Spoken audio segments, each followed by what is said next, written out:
friends. Greetings everyone, we're back to another episode of Fanfic Read Through. This is episode 8 and I'm reading Ghost Crime, chapter 8.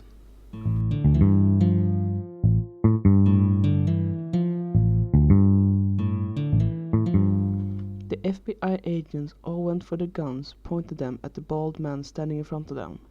"Isn't that just like the FBI?" said the man, waving at something behind them. "Shoot first, ask questions never. Lydia!" The heavily tattooed ghost appeared behind the agent, her tattoos flying towards them, and before they had a chance to react, the skulls, bats, snakes, and spiders and cats tattooed held their fangs and claws towards the agents' throats. Danny made to move to the agents, but stopped as he felt the weight of the snake tattoo fall upon his shoulders, curling around his neck. Sam and Tucker drew in a sudden breath behind him. Mused Freakshow, shaking a finger at Danny. "One move and they're all dead. And I know you don't want that on your conscience, Danielle." Straightening, Danny turned his head towards the small bald man, his eyes glowing faintly. "You can't stop ruining our vacation plans, can you?" said Tucker, his arms crossed over his chest as a cat balanced on his shoulder, its claws against his throat. "You know this man?" asked Rossi, his eyes fixed on Freakshow. "Unfortunately, yes," sighed Sam. Freakshow smiled. "Let me introduce myself to my new audience," he said, taking off the top hat. He bowed.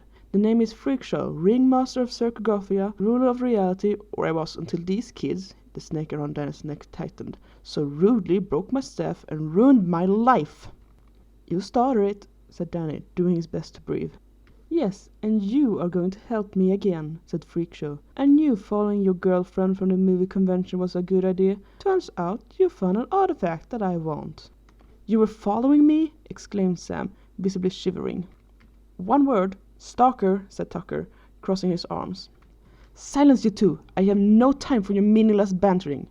Danny saw his friend's face go a couple of shades paler as the cat on Tucker's shoulder and the bat on Sam's both dug their claws in deeper, drawing blood. His mind racing, Danny thought of what he knew of Freakshow. The ringmaster was known for using ghosts to do his dirty work.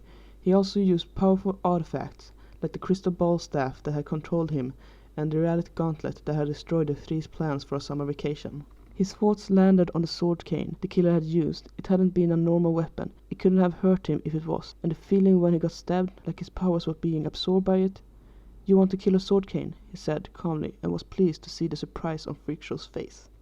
Well, here was under the impression that you were a loser, Danny," said Freakshow, a nerve twitching in Danny's forehead as his vision got a green hue. "You are correct, of course. Unfortunately, that will not improve your grades."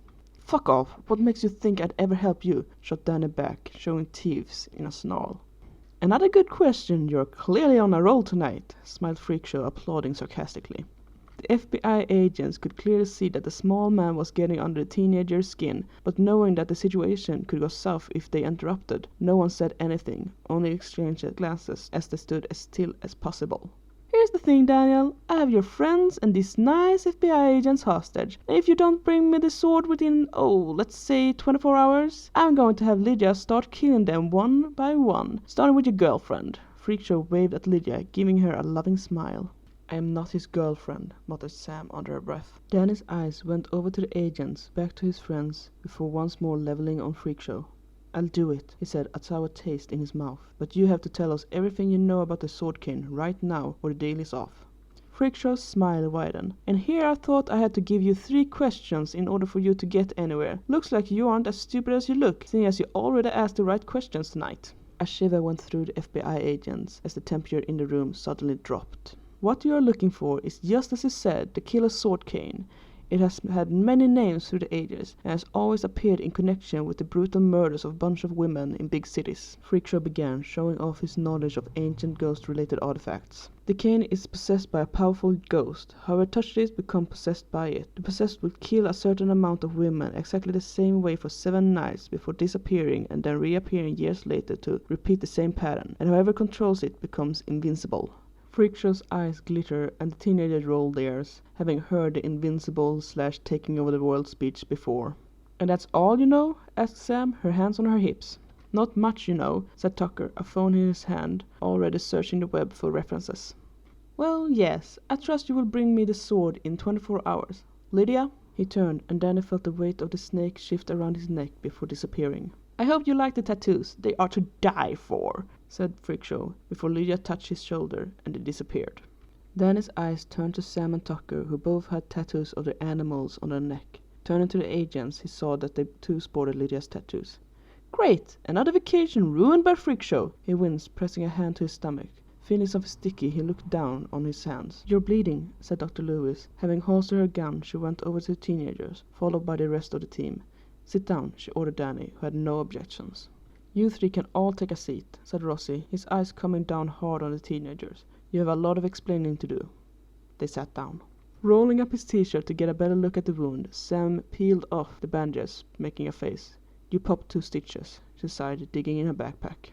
You should, began Gero, but Danny looked up at her with hard eyes. No, he said, knowing what she was going to suggest. He had had enough of hospitals for one day. Besides, Sam could stitch him up easily. The girl got her first aid kit out and started redoing Dr. Anders' work while the BAU team questioned the 3 teenagers. No one suggested that he go back to the hospital and let Sam treat the wound. They eventually started repeating the questions. For the 10th time, said Danny, after the questions started to sound the same. We told you everything we know about him. He was tired and was getting a headache. Throuhg used to have a circus that got shut down because we exposed him as a thief when he was in Amity Park, said Sam. And it's the 4th time, Danny. You should really pay attention to math, she informed him in an undertone, getting a shrug from Danny.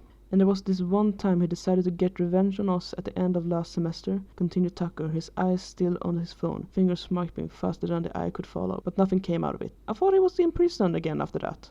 None of the agents believed that that was it. And the green woman with the tattoos that are now on all of us? Asked Rossi. He'd gotten a spider with web tattooed on his neck, half covered by his shirt collar. Lydia is a ghost, and one of her powers is animating tattoos, though I never heard of her attaching them to other people. Have you? Explained Sam, looking over at Danny. No, she never did that before, he answered, rubbing at the spot between his eyes. I'd say that ghost doesn't exist, began Gero, looking at her colleagues. But what we saw couldn't be possible any other way. Danny remembered her seeing him as Phantom, taking the killer through a solid wall without leaving a trace at the hospital. Let's say, for the sake of argument, that ghosts do exist. Why do all of this? Asked Rossi. Instead of arguing about ghosts, we could just try and find the sword cane Throuhg wants, and that the killer has, said Sam, fishing up her phone, pimped in a goth fashion, with a bat that now seemed a poor choice. Find the sword cane, find the killer, said Luke, nodding. And all we know about it is that whoever has it kills an unsaid number of women on the 7 nights before disappearing, said Agent Prentice, moving over to her computer. I can ask Garcia to make searches. She's already making searches on similar killings like the one we got here, pointed Lewis out. It would be easier if we knew what the sword looked like. She looked at Agent Gero. Sorry, I only saw it for a second. I wasn't really paying attention to what it looked like. She was leaning on the conference room table, scratching her own tattoo of a snake. We could try a cognitive recall, suggested Lewis. Maybe, but that might not help, said Rossi, his arms crossed as he thought. I know what it looks like, sighed Danny, getting everyone's eyes on him. What? I got a pretty good look at it when the killer stabbed me, he said innocently. End of chapter 8.